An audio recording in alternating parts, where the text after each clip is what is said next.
Welcome to this tutorial on navigating the Walmart Sustainability Portal. We're excited you're here.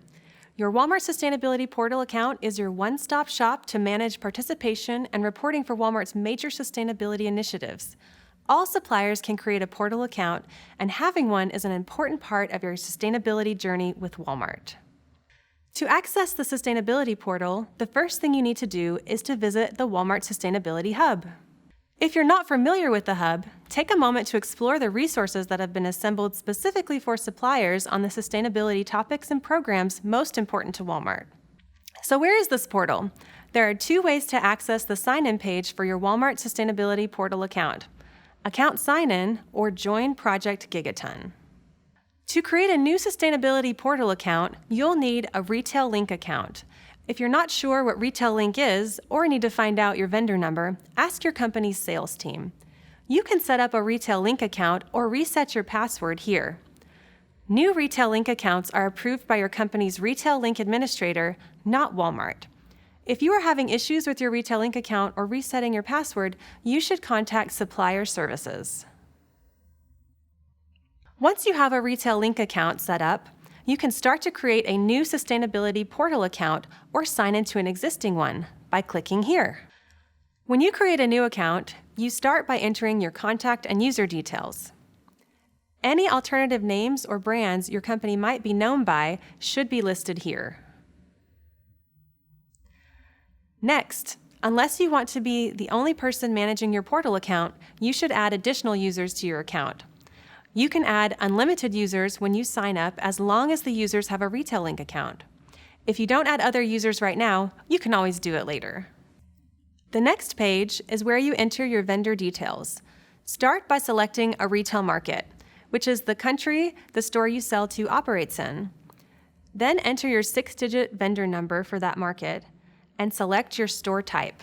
It's really important that you have all vendor numbers or else bad things can happen. Okay, not really that bad, but your company may show up as not participating when buyers and sourcing teams look at your performance. If you don't know your vendor number, talk to your sales team. If you have issues with your vendor number, contact Supplier Services. If your company already has an account, a message like this will pop up and you can request access to your company's existing account. Once you fill out this form, all the existing users on your company's account will get an email notifying them of your request to join. All they need to do is log in and accept your request. It's that simple. However, if you know your company's users have left the company, reach out to us and we will work with you on access. Now you're ready to log into your Sustainability Portal account. Once you're logged in, you'll land on a homepage with tiles for the different Walmart sustainability programs that suppliers can join, report to, or otherwise participate in. After you've joined a program, you should continue to visit this page to check in on your performance and report on your progress year over year. There are also a few helpful tabs at the top. The Home tab will always bring you back to this homepage. Here's where you can see messages from Walmart and change your language. You'll remember we entered a lot of information when you created a Sustainability Portal account. This is where you'll go to edit it. This includes adding users and removing or adding new vendor numbers and supplier IDs.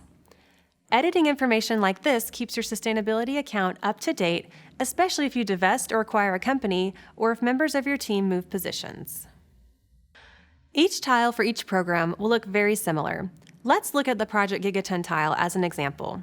Here you can see key metrics for Project Gigaton. If you hover over the question mark icon, a pop-up will appear providing a definition of the metric as well as helpful tips. For instance, here is a definition of this metric. Every tile also has a recommended actions section. The recommended actions are based on the key metrics and will change based on where you are in your journey with the program. If you haven't joined a program, click this button to get started. If you have already joined a program, this same button takes you into the program's dashboard, where you can view more details on your status in the program and review and report data as part of the annual reporting process. While we're talking about reporting, it's important to know that the opportunity to report data on your progress only happens once each year for each of the programs you see on the homepage. Walmart relies on this data throughout the year to assess your performance, so don't miss the reporting period. The dates for annual reporting are typically announced when you log into your Sustainability Portal account, on Retail Link, and via email to all your Sustainability Portal account users. Each program dashboard will look a little different and contain different opportunities to control your participation in that program, so take time to explore each dashboard individually. For example, goal setting is a critical part of participating in Project Gigaton, and you can review and edit your Project Gigaton goals year-round in your Project Gigaton dashboard, as well as control your preferences for sharing those goals or utilizing CDP results. Thanks so much for watching this tutorial on navigating the Walmart Sustainability Portal. We are excited for you to join programs, set goals, and move forward on your sustainability journey.